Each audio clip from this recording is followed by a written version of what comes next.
Today I'm going to do experiment with balloon. The materials is needed for experiment is water filled balloon, one glass, matchstick. Step to do experiment. We burn matchstick, stick put into the glass, put balloon on the glass.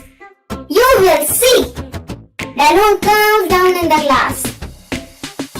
The reason the balloon is sucked into the jar is due to air pressure.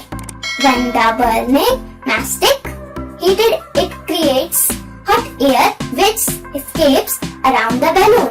But heat because the balloon is made of latex. No new air enters the jar, creating a low pressure system inside the jar which sucks the balloon inside. I love science. Thank you. Have a nice day.